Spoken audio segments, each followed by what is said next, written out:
ओम श्री सीतारामचंद्राभ्यां नमः। श्रीमद् वाल्मीकि रामायण अरण्यकांडम 49 सर्गः यानी सर्ग 49। इस सर्ग में रावण द्वारा सीता का अपहरण, सीता का विलाप और उनके द्वारा जटायु का दर्शन। सीताया वचनं श्रुत्वा दशग्रीवः प्रतापवान् हस्ते हस्तं समाहत्य चकार सुमहद वपुः। सीता के इस वचन को सुनकर प्रतापी दशमुख रावण ने अपने हाथ पर हाथ मारकर शरीर को बहुत बड़ा बना लिया। स मैथिलिं पुनर्वाक्यं बभाषे वाक्य को विदः नौन्मत्तया श्रुतो मन्ये मम वीर्य पराक्रमो। वह बातचीत करने की कला जानता था। उसने मिथिलेश कुमारी सीता से फिर इस प्रकार कहना आरंभ किया, मेरी समझ में तुम पागल हो गई हो, इसलिए तुमने मेरे बल और पराक्रम की बातें अनसुनी कर दी हैं। उद्धहेयं भुजाभ्यां तु मेदिनीमंबरे स्थितः आपिवेयं समुद्रं च मृत्युं हन्यांग्रणे स्थितः। अरि, मैं आकाश में खड़ा हो इन दोनों भुजाओं से ही सारी पृथ्वी को उठा ले जा सकता हूँ, समुद्र को पी जा सकता हूँ और युद्ध में स्थित हो मौत को भी मार सकता हूँ। अर्कं तुद्यांग शरैस्तीक्ष्णैर विभिन्यांग हि महीतलम कामरूपेण उन्मत्ते पश्यमांग कामरूपिणम। काम तथा रूप से उन्मत्त रहने वाली नारी, यदि चाहूं तो अपने तीखे बाणों से सूर्य को भी व्यथित कर दूं और इस भूतल को भी विदीर्ण कर डालूं। मैं इच्छानुसार रूप धारण करने में समर्थ हूं, तुम मेरी ओर देखो।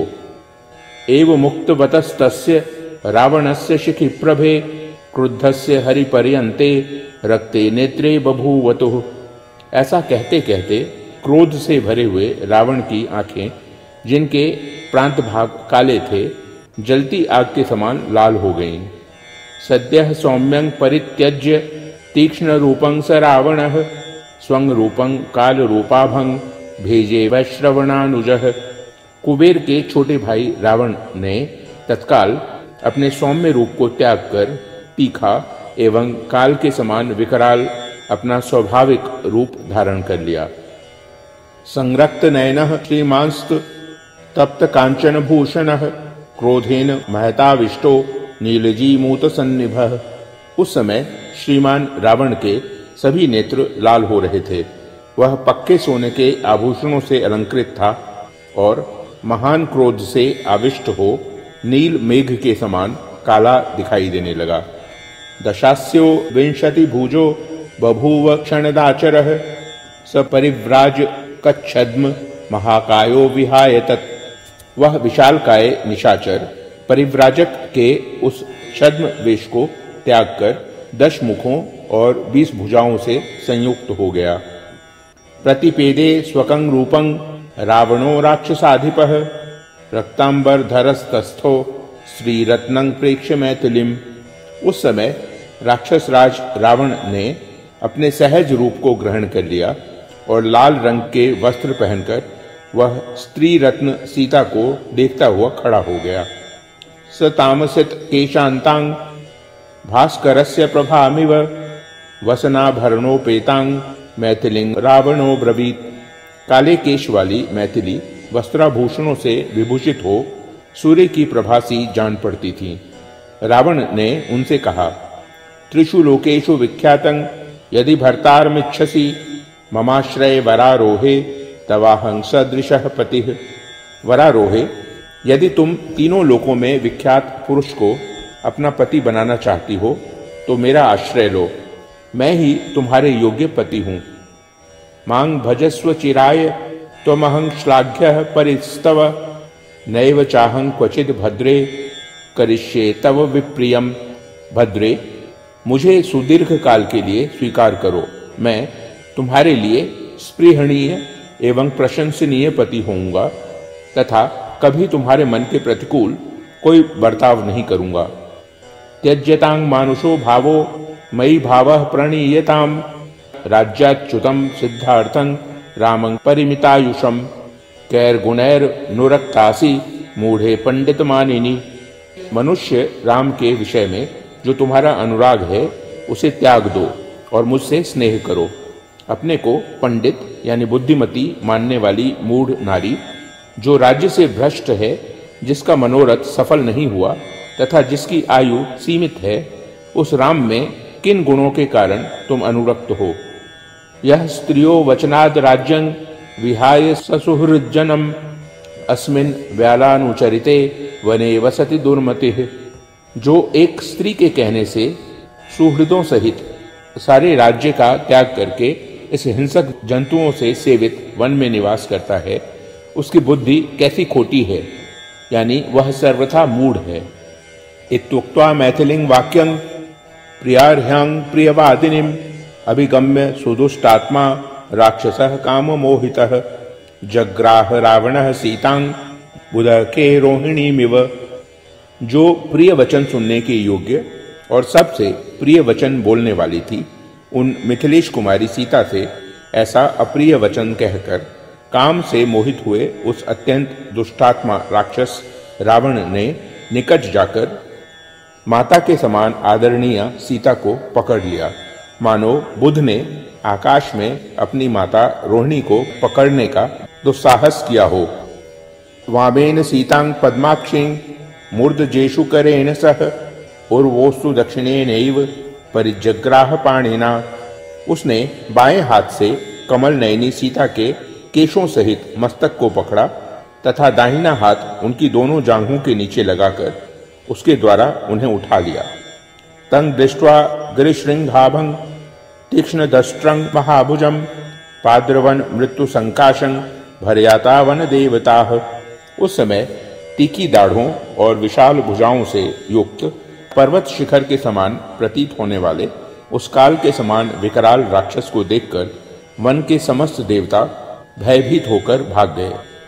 सच मायामयो दिव्यः खरयुक्तः खरस्वनः प्रत्यदृश्यत हेमांगो रावणस्य महारथः। इतने ही में गधों से जुता हुआ और गधों के समान ही शब्द करने वाला रावण का वह विशाल सुवर्णमय माया निर्मित दिव्य रथ वहां दिखाई दिया। ततस्तांग परुषैर वाक्यैर भितर्ज्य महास्वनः अंकेनादाय वैदेही रथमारोपयत तदा।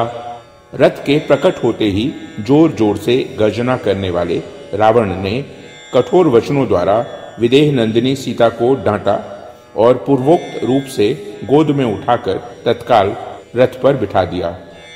सा गृहीताति चुक्रोश रावणेन यशस्विनी रामेति सीता दुःखार्ता रामं दूरं गतं वने।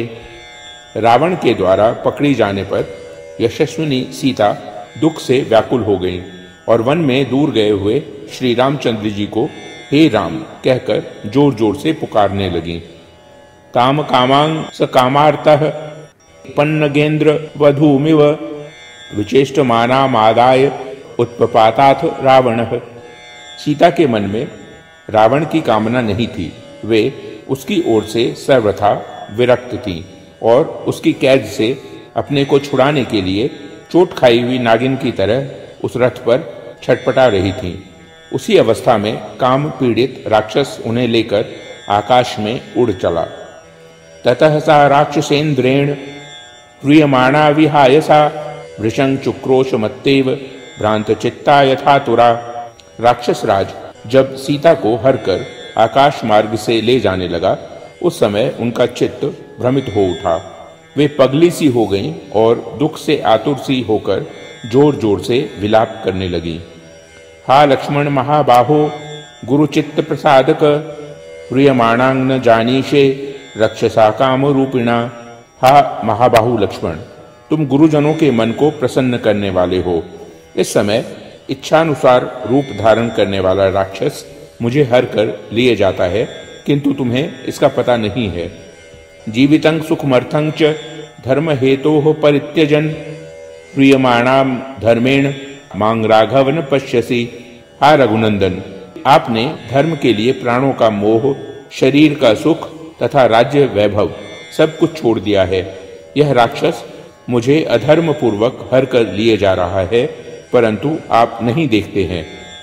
ननु नामा विनीतानां विनेतासि परं तप कथमेवं विधं पापं न त्वं शाधि रावणम।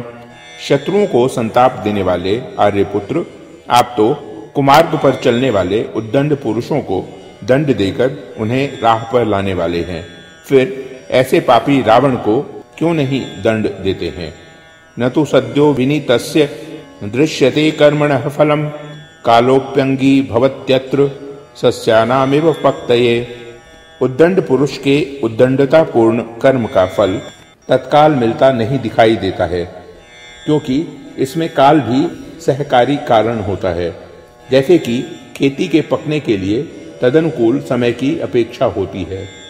त्वं कर्म कृतवानेतत् कालोपहत चेतनः जीवितांतकरं घोरं रामाद व्यसनमाप्नुहि।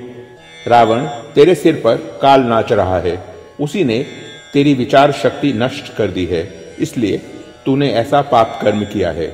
तुझे श्री राम से यह भयंकर संकट प्राप्त हो जो तेरे प्राणों का अंत कर डाले।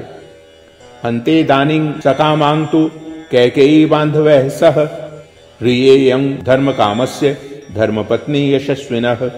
हाय, इस समय कैकेयी अपने बंधु बांधवों सहित सफल मनोरथ हो गई, क्योंकि धर्म की अभिलाषा रखने वाले यशस्वी श्री राम की धर्मपत्नी होकर भी मैं एक राक्षस द्वारा हरी जा रही हूँ।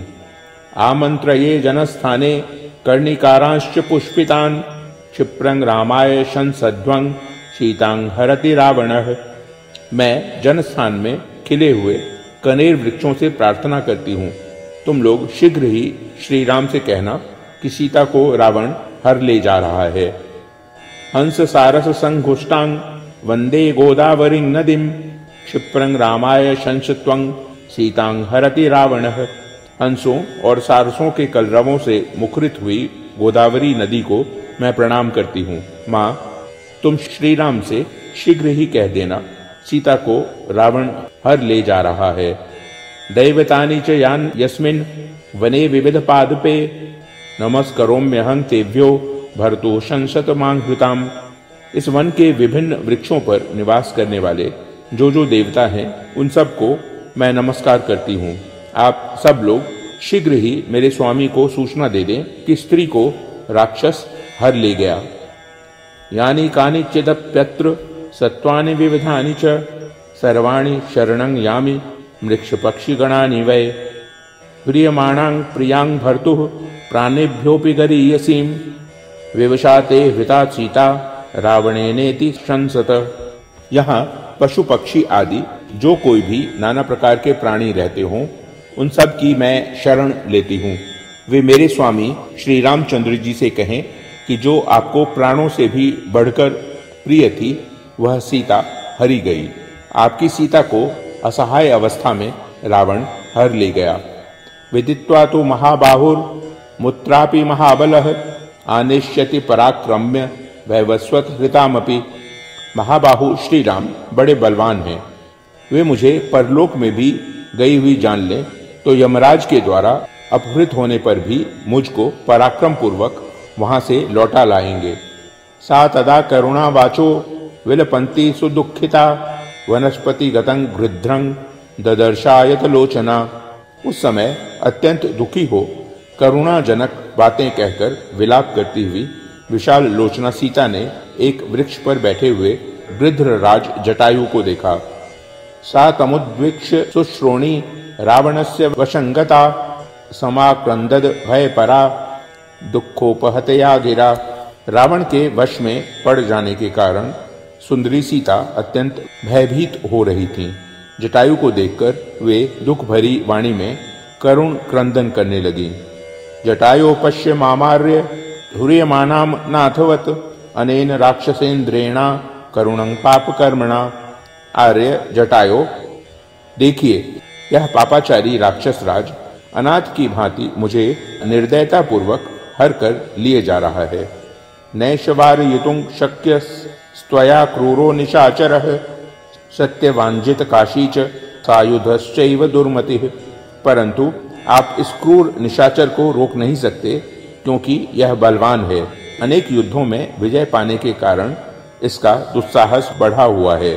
इसके हाथों में हथियार है और इसके मन में दुष्टता भी भरी हुई है। रामाय तो यथा तत्वं जटायो हरणं मम लक्ष्मणाय च तत् सर्व माख्यातव्यमशेषतः। आर्य जटायो, जिस प्रकार मेरा अपहरण हुआ है, यह सब समाचार आप श्री राम और लक्ष्मण से ज्यों का ज्यों पूर्ण रूप से बता दीजिएगा। इत्याशय श्रीमद् रामायणे वाल्मीकिये आदि काव्ये अरण्य कांडे 49 सर्गः। इस प्रकार श्री वाल्मीकि निर्मित आश रामायण आदि काव्य के अरण्य कांड में 49वां सर्ग पूरा हुआ। ओम।